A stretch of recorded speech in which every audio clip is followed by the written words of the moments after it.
I want to go to Michael, a first-time caller out of Wisconsin. Michael, thank you for calling. You're on the air. Yeah, hey, good morning, Mr. Peterson. Let me just say I've never heard of you before, but as I was rolling through the channels, I happened upon your show at the top of the hour. Well, welcome, Michael. You were saying some quite interesting things. You have a really interesting perspective. Some I disagree with and some I agree with. But let me give you some context about me. I'm 58 years old. I grew up in a family that was intact, parents that were married until they died. I have 5 brothers and sisters. The neighborhood I grew up in was mostly made up of that, and I am African American. I know what you're talking about the anger and about the respect.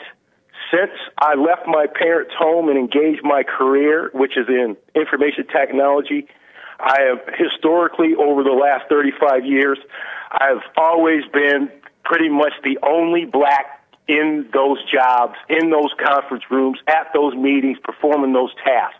I learned to adapt to that.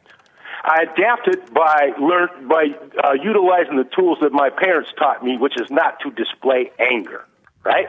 Because as soon as you show the angry Negro, they're going to say, aha, there he is, he's out of here. Well, I'm interested in staying there. I'm interested in keeping my job so that I can take care of my kids and my wife, right? Here's where we part ways, Mr. Peterson, when you say that it's between good and evil and it's about faith in God. Here's one of the first things I thought of when you said that.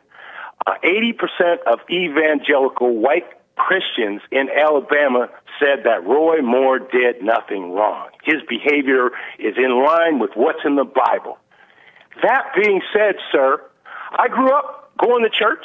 I was a part of a Christian boys club that taught me morals and taught me that I could do anything that I wanted to, that I was not different than the people around me. That was really huge for me. Now, when I heard that about the 80% evangelical saying that Roy Moore did nothing wrong, do you know what that did for me, Mr. Peterson? It devalued Christianity. Okay, so let's go with the first thing. You are black, you work for a white company, and you control your anger because you know that as soon as the anger comes out, the whites are going to say, there it is, and you're out of there. Is that right? Correct. Where's your proof of that? Well, I guess I don't have any proof of that because I certainly have seen. Why would you make such a ridiculous statement without proof? Okay. It's not ridiculous. I'm talking about from my perspective, Mr. Peterson. No, I've seen other blacks that's a ridiculous in statement. jobs that get angry and they end up getting kicked out of there. But you don't know the whole detail about the other blacks. You don't know what has happened prior to that. So you can't base that on that. You're making a ridiculous statement implying that white people throw you out just because you're angry. Whites are angry too, and they understand that. Yeah, so, I got that, but that's not true what you said. That's in your mind, but it's not true. Okay. Well, I will rescind that comment. Well, let me just try to give you some context here. No, I got to move on to your other one. So we'll prove that what you just said about that wasn't true. So what did Roy Moore do that made you think or caused you to think that the evangelical Christians were wrong about him? There are allegations against Roy Moore, which I'm sure anyone who watches the news, that he was engaging in an inappropriate contact with girls under 18 years old. What did Roy Moore do to prove to you that the evangelical Christians were wrong? Roy Moore, there are only allegations against him. He didn't actually do anything. Right. But, I mean, come on, rest my case. Look at how so why would you make that judgment of evangelical Christians based on allegation with no proof? Why would you come to that decision? I think that's a reasonable to come to that decision. So if someone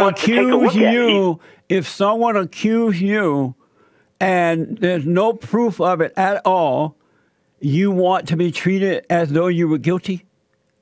No, absolutely not. Then why would you treat Roy Moore and the evangelical Christians in that manner? I'm not treating them in any manner. You judged them for being wrong, and you said it had an impact on your Christianity. You made a judgment of them with no proof of anything. You don't see that? I can understand how you can perceive it that way. You don't perceive it that way? No, I'm not judging anyone. You judge Roy Moore. You judge Roy Moore. And you judge the evangelical Christian, and you call yourself a Christian. You are wrong. Okay, well, I'm not calling myself a Christian. I grew up. Well, thank God for that. A Christian. I grew up as a Christian, and I'm glad that I did. I love the morals that I was taught. It has every bit to do you're with not the fact Christian that I'm a decent now. man today, and I've never been locked up. I've never been sent to jail. Decent men don't judge their fellow man without proof, and you have none, and yet you judge the evangelical Christians, and you judge Roy Moore, and you're wrong. Thank you for your call, though, Michael. I appreciate it.